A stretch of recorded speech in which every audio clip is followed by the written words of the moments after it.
Okay.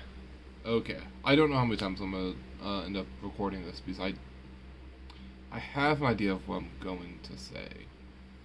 Um, to start off with, the book is done. And the only reason why I say that is because like you guys want like I should be giving you updates about my life. That's why I started the channel. If you see the little clippy, I'm probably gonna change that, but for a very different reason.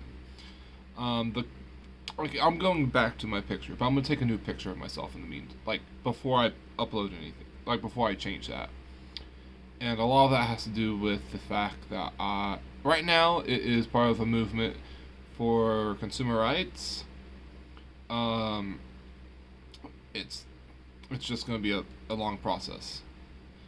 There, I'm gonna end up changing my profile picture because like on this channel, on my other channel, my gaming channel, that I've basically left to archive, that's gonna stay.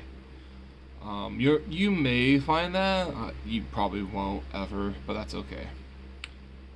And that's just because like I'm trying to create a public face for myself, a little bit. So life updates other than my book. Pay rate increase for my job, which means my back paycheck hit and I got a huge check. Huge is subjective here. To someone who is an engineer, this looks like an average check. To someone who works at Dollar General, this looks like a lot of money.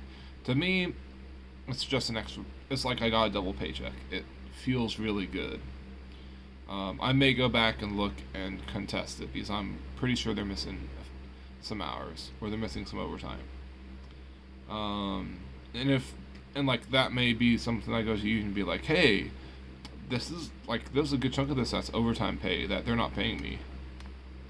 So like that will be interesting. Like I think that's what's going on. Why I'm missing some money. I don't care. I don't care too much, but I may go back. Anything else in my life? I'm just living. I'm just living out my beliefs right now, seeing where that goes. Oh yeah, I decided to wear black for 40 days. I am today's 9/11. So this is literally day 11. I started on the first. I'm pretty sure the first was a Sunday. Let me triple check that. So I actually it was okay. So this is day 12 actually. I started on that Sunday. I'm not counting the 2 days leading up, but I'm just saying now I'm wearing black for 40 days. So I'm gonna add one day to my thing because I started on that Sunday. I was just like, you know what? I'll just explain the reasoning why. I believe that that literally as humans, the material world, our material bodies is like a fifth dimensional paper. We can only see it as a third dimensional object, but you can infer its fourth dimensionality. But you can actually like from there, it's not a true plane. There's some actual depth beyond that, some fifth dimensionality. I'm not going into all of that in this video. I came here to make a shorter video because I'm jumping the gun a little bit, but that's okay on this topic. I usually give myself a 72-hour window before I discuss anything political, if I discuss anything political. Something happened while I was at work yesterday. Something really tragic. I'm not going to say the name because that's all over there, and I'm not going to leave his name in the video title. But there's some really, really bad implications. So first of all, right now the political landscape is extremely escalated. Like it's really hot and really tense. It's like a rubber band being put into a sauna. and it's just being stretched and stretched and stretched. And the sauna is actually going to make it stretch even farther. And the issue is it's going to weaken also. So like, you do not want it to snap. By the way, if it snaps back, like if it rebounds back, it'll hurt. But that's not the worst case scenario. You do not want it to snap. Snap is probably where it's going though, and I do not like that idea. And the reason why I am making this video is for the last 4 months, I've been able to curate my YouTube feed to not have any political content at all.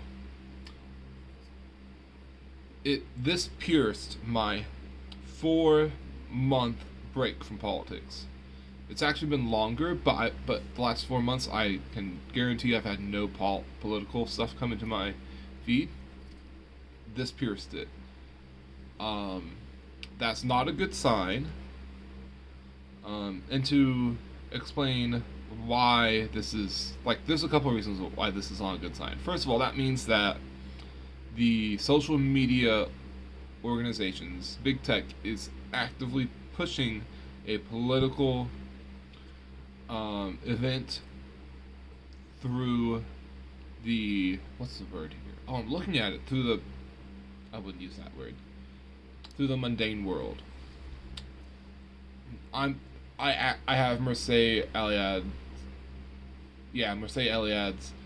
The Sacred and the Profane in front of me. I'm gonna try to work on reading through that tonight. I was gonna make paper, but I'm postponing that a tiny bit. Oh, that was another thing I'm gonna touch base on at the end of my little speech here. Anyways, the first thing is, the social media companies are forcing those of us who have no intention of interacting with the profane realm of the political to encounter it. That's one thing. 2, because of this, there is a side of the political aisle that has said that free speech is not acceptable. Open discourse is a threat to existence, is what they're saying. That's not healthy. To put that into perspective, like, why am I saying that? A right-leaning Christian who, like, before it wasn't super safe for, like, comedians like Steven Crowder, who's clearly a political comedian, which I don't agree with. I think comedy has limits, and the political does, like, it does tend to, like, poison the well a little bit, but if you're a political comedian, you have failed. And, like, yeah, he makes a lot of money, but that's not real comedy. But anyways, for politics to have breached the mundane means that either it's being forced in, or which I think it is, or something tragic has happened, or both. To put it, I'm going to start with the ideologies of both sides and why one thought that it was a good idea to kill someone from the other side. And then I'm going to back up and explain what that means in the grander scheme of things, and why I think that we are actively about to hit a hot war. To start off with, Charlie Kirk, while he may be right-leaning, he is Christian. In a similar situation, if he were on the other side, if he were there, if this were a left-sided voice having the same sort of event, who was capable of having a sit-down conversation with people and doing a Q&A in that situation, this would not have happened. I'm very, very likely going to say that most right wing, um, most right leaning people respect life and respect the power of firearms and that, um, respect that there is no reason for public discourse to turn into a terrorist attack. That is what happened. So that, like, the ideology of the right now is an amalgam of the tech bro elites who are choosing to fund the side of the Christian, I hate to use the word nationalists because that's not the right term here, but someone has hijacked that. The Christians who have a nationalist proclivity, along with the Christian nationalists, which are, I'm actually going to agree with James Lindsay and say that they are woke right, and it's not what you're thinking. This could take an hour, but I'm not going to try that. Both of those sides have no incentive to kill anyone right now. They are in power. Even if they weren't in power,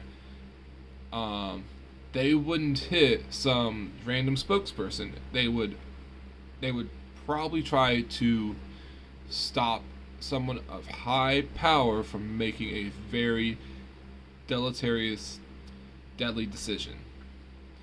I'm thinking Kamala Harris trying to do like rent control over the entire United States. That would be crazy.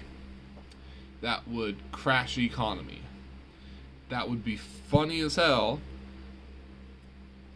And I could, in theory, see why someone would try to do that. That's not what's going on. This is a talking head that came into a university, a place where free speech is supposed to be celebrated, and someone assassinated him there. The university morally should have had security around if they knew that it was going to be a hot topic talker. And that's just because universities are supposed to be a place for seeking knowledge and combating ideas. That is the whole purpose of university. It has kind of deferred that idea as it's created a secondary dual purpose with equipping students and giving degrees to those seeking higher paying jobs. The fact that the university did not have adequate security,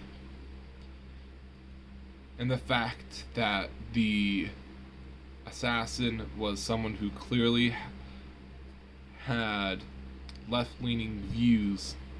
I say left-leaning, I want to say radical, Gnostic,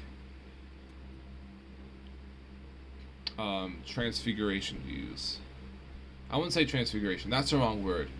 Transcendent views is, radical race and sex transcendent views is telling. To explain I'm just going to use some of James Lindsay's work here to explain what's going on. Right-wingers, I'm using these very loosely. The Christian belief is that the individual is sacred, but it is tied in reality. We have bodies that we use to walk among the world, and our soul is not going to mismatch our body because they are one and the same. Not one and the same, but there was no mistake. God did not make a mistake. Your soul belongs where it's supposed to. The left wing, the ground level people have an ideology that's been pushed onto them of escaping a prison planet, where being in itself is a prison, and they have placed their oppressors as their political opponents. And what I mean by oppressors is wardens on their control of reality. They think that they can control reality by controlling the language, and because they're not in control and they don't have control of the language right now, that they are prisoners, and that right-wingers are their prison guards. So there is an incentive to treat them as not human. But that also comes from the idea to treat themselves as not human. They treat themselves as souls encapsulated in a body which is being tortured by the world around them and by their oppressors. And more specifically by their oppressors. Because they can physically change their bodies, and they think that they can change enough words and present themselves in such ways that they can actually change reality, such that a man is a woman if he claims to be, and he has presented as such, and he's done all the surgeries. Whereas someone on the right is going to say, there's rules to reality. Your body will not magically produce eggs and be able to become pregnant just because you have reconstructive surgery to reform the outer physical expressions of your body. For someone like me, that's even deeper. I am a microcosm. This is one of those things I understand from orthodoxy, and I really, really deeply understand it because I have a degree in biology, specifically in cellular and biochemical biology. I can actually picture how the cells function as individuals, as a collective, creating tissues, as those collectives creating organs, but then those as now subunits creating the body, but that body is orchestrated by a brain, which is orchestrated by a soul, which is a human as an individual, and how it grows outwards from there. It's fractal, it's hierarchical. That's my idea of reality. Once you understand that, there is no way like the leftist ideology is in complete opposition to that. That's saying that you can change yourself at one level and all the levels below and above you change to match that, which is completely, it's like saying I can electrically charge this section of water and make the entire thing air. I can make the entire thing even though I can run electricity through the water and make hydrogen and oxygen atoms, instead I can make it whatever air I want to and make the entire thing at my command. That's not how that works. So the reason why this is all really scary is because these people have an incentive, like, how do I put this? They are going to go through a process like the Christian fundamentalists goes through when atheism hits it like a sack of bricks. Atheism just completely demolishes most Christian fundamentalists. If you don't have a very, very deep understanding of your religion, atheism just slams into it, and most people just precipitate out, or they get really combative, and they just shut down their reasoning, or they just go into fight mode, and they don't go to defending their beliefs. They go straight into attacking you, and not even your beliefs necessarily. They go straight to attacking you because they can't win on the beliefs ground. So in a political environment where the where I'm gonna say this now. I think most of it's orchestrated by an elite invisible not underclass, a like background like veil class, an elite background veil class that's orchestrated this. This is only going in hot war, and the reason why I say this is, the best way to explain this is when you may have experienced this when you've talked to someone, you've battled their beliefs, and you've hit something that is really touchy to them. You notice how they get really aggressive. They get really defensive, and then they get really aggressive. When when you've walked on someone's holy ground. This Jordan Peterson used this idea when he was talking about when he was discussing the fire. What was it? I'm gonna make sure this is very clear when I say it. What was it? Who was it? Shoot. There's no way it's Moses. Yeah, it is. When Moses goes to the burning bush in Exodus 3, when Moses started walking on the ground around the fire called out to him and said, "Stop and take off your shoes. This is holy ground." That exact feeling is what you feel when you start walking, when you've hit a nerve with someone, when you've hit their political nerve. This is what it means to meet someone's metaphorical father inside. I don't know why I'm holding my knife. That is what we've done politically. And these people do not back down from fights. They are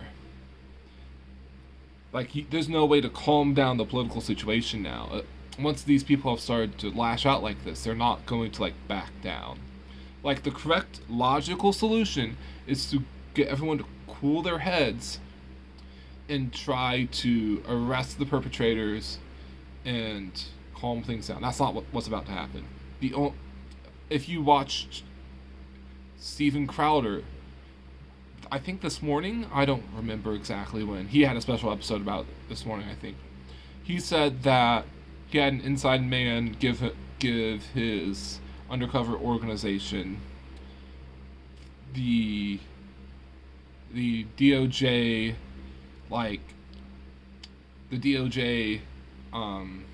information that they've gathered so far, because he was afraid that we would get covered up. First of all, it would have gotten covered up. Second of all, the stuff that they're not saying in the report is making it really obvious that it was a woke activist radical that did this. So the political system is just going to rev right up. The right wing, even if we can convince the talking heads to simmer down, it's just going to keep, and they're all going to be very, very angry that, I'm trying not to use right and left language here, but it's so hard because this is the way the political system works. And some of this is I'm going to just say this now. There is a 3-level hierarchy to our political system on left and right. And it's not, this is going to sound crazy, but it's actually how this functions. So there are people with 2 different political beliefs, and this is really, really well laid out by if you understand how 1984 kind of plays out, if you understand the background information, this is how it got laid out. You have 2 intentionally opposing political parties that are here to clash. They have a hierarchy up here of talking heads. Then there's a hierarchy above them of the donor class. And there's a reason why my hands are crossed like this, on my fingers, because they kind of intermingle, And sometimes they're pushing different beliefs, but oftentimes they're pushing different sides to agitate the other side. And this is because it actually is in their best interest to draw attention away from them. This is the this donor class is the I'm about to get myself kicked off YouTube, and that's okay. This donor class is the collection of people that paid off undercover operatives to disrupt the banking institution rallies back in 2008. When there was a whole bunch of protests in front of the banks in 2008, these people paid people off to go in there and start racial wars. This is what Tim Pool was going on and on about when he first started his channel, when COVID hit, when he took off. This is the same people that started that is what's fueling the political wars now. So this isn't going to simmer down at all. We're about to start a hot war. I am sorry for Charlie Kirk's family. I said his name. I know. I'm not going to put it in the title. And I'm sorry that he had to die, and I'm sorry that his legacy is going to be that, like World War II, a random middle politically important death happened, and everything just flares up. All the alliances. What happened when World War II is about to happen here, except it's going to be more localized. Everything's going to flare up. It's because there's no way we're going to have people back down and go through a legitimate process. It's already been proven that we can't have a legitimate process. And now I'm going to go into the radical, crazy conspiracy ideas here that I don't have any backing for except just instinct, because instinct kind of works nowadays, right? And do not believe me. You can come back if you want to, if I'm right, and tell me, or you can come back and say it's all completely bogus. I'm pretty sure the reason why this happened is because the CIA paid. I wouldn't even say paid. They probably pushed someone over the edge. They probably had a list of people that they were all pushing resources into to rev right up to be able to push over the edge, and the first one that did, they facilitated that person acquiring firearms and removing the normal barriers society would have to committing this terrorist attack. And the reason why I say it's probably CIA is because the Epstein birthday card book came out with a list of names all tying very important political figures, especially in that Avail class, that fundraiser class, that funder class. There's a whole bunch of names on there that got leaked, and they're trying to remove the blow from that. They're trying to take the eyes away from that, because the longer the eyes are on there, the hotter that fire gets. Attention is a fuel, so if they can divert attention somewhere else, they're going to. And this is how they're doing it. I'm terribly sorry that this is the accusation I'm making. I'm sorry that someone died for this to happen, but I'm almost certain this is what happened. And go ahead and call me crazy. If you want to share this video, okay. If you don't, whatever. I'm sorry that I'm hopping on the train early. I know that I sound like a conspiracy theorist right now. If you want to call me woke, okay. Oh, I remember why. There was like two things I was going to say. One, the reason why I would consider James Lindsay right in calling the radical right woke, it's not, how do I put this? They are close enough. They he's Here's the thing. The Once you understand how the brain functions, once you understand its narrative all the way up, and there's a reason why I say all the way up instead of all the way down. It's not. This is actually my belief that I'm going to use, and it's very close to the postmodernist claim. It's not turtles all the way down, it's God all the way up. I think all of reality is a narrative creating stage. And our brains all work as narrators and as and we put on costumes and props daily, and I say that kind of like that's just the language I have, and it sounds kooky. I don't care.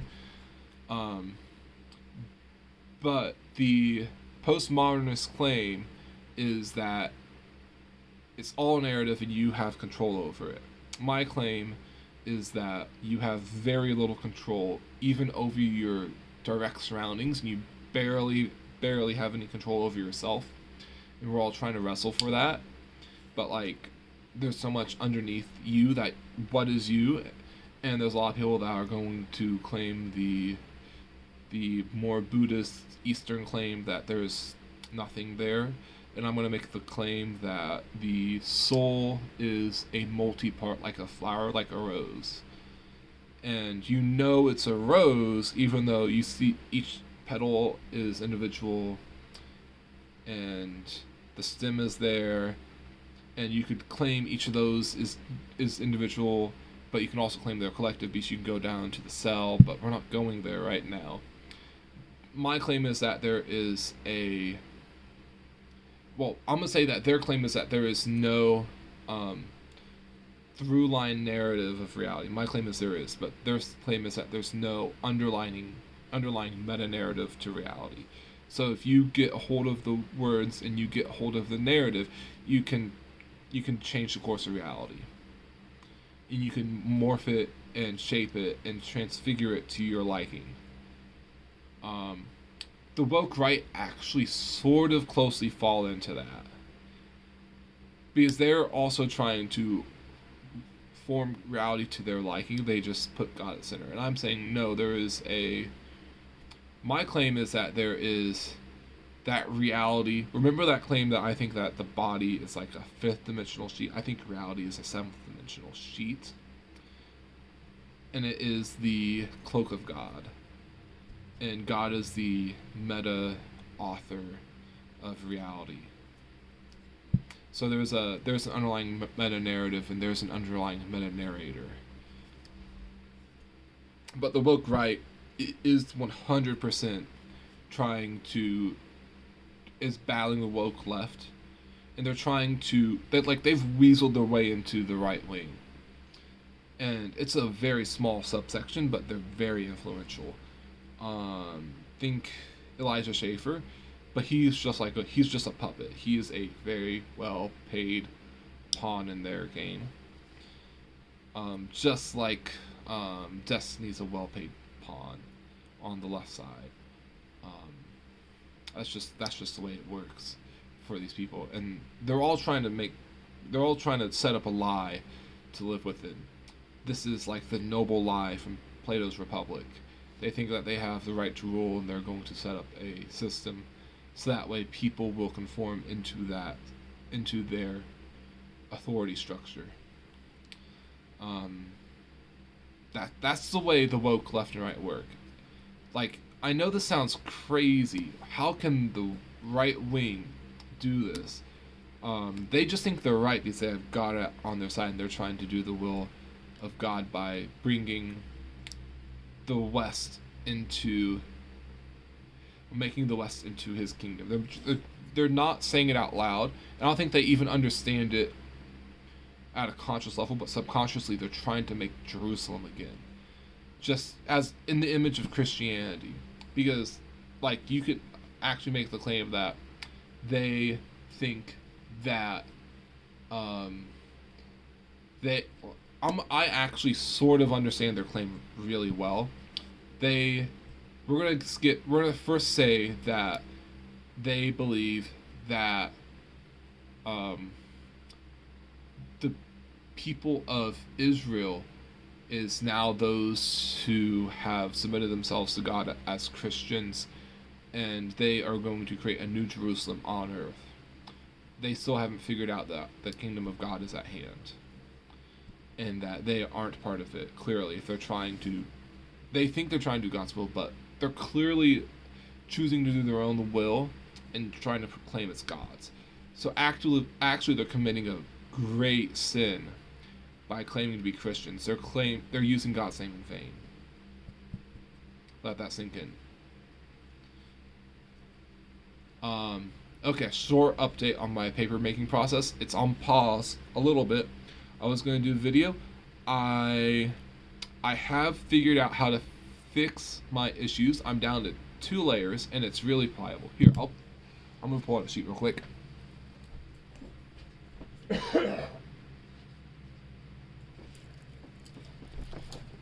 Here we go. It's actually it's not perfect.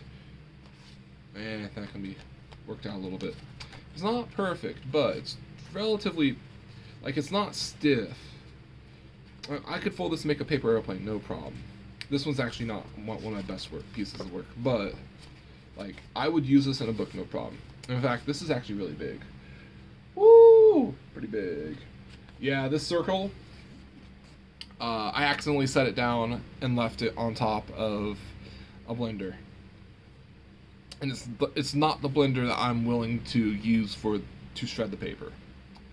I'm probably going to cut off here. I'm probably going to cut off this. This actually looks really good. I'm probably going to cut off some of this up here. A little bit of this. And that's this is a really good sheet of paper, except that circle there. But we're just going to use it. I'm going to be upgrading my system. I'm going to use a large... Right now I have this, here, trying to put it...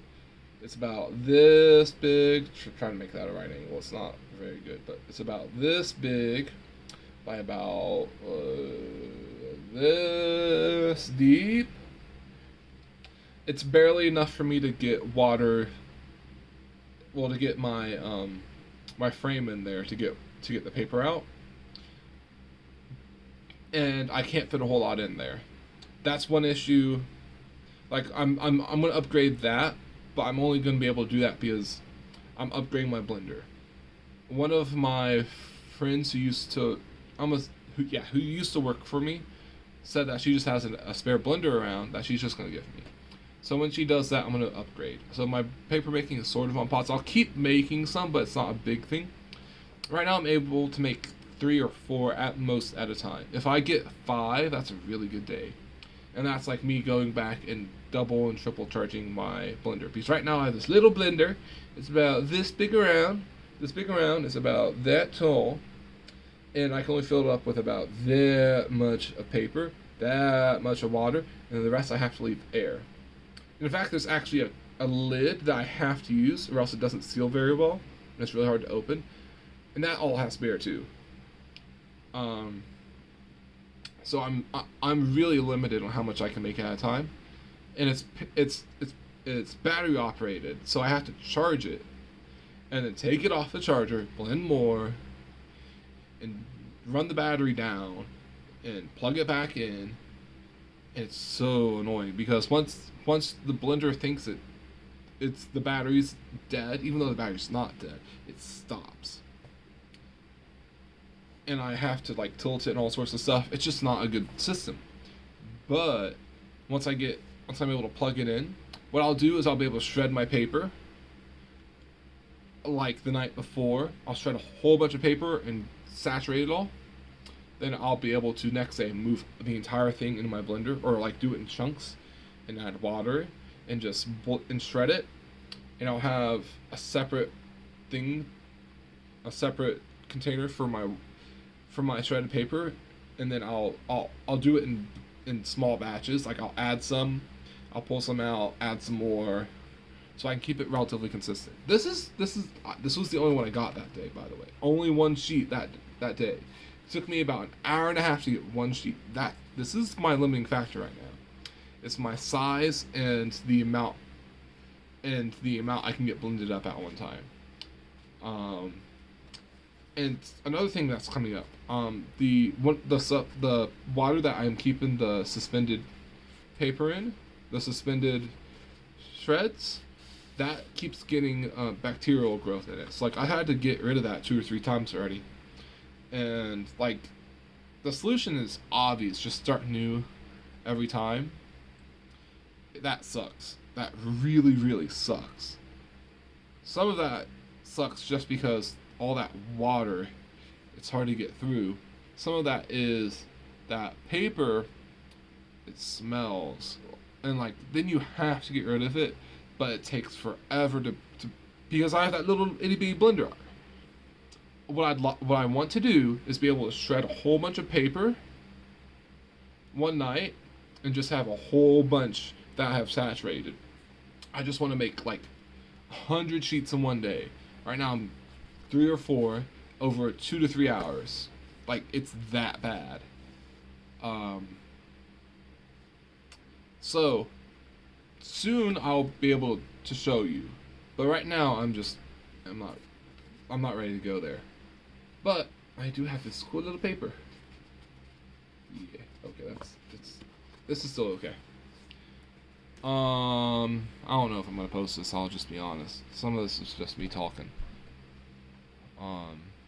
Yeah, I think we're about to go through some war though, and it sucks to say that.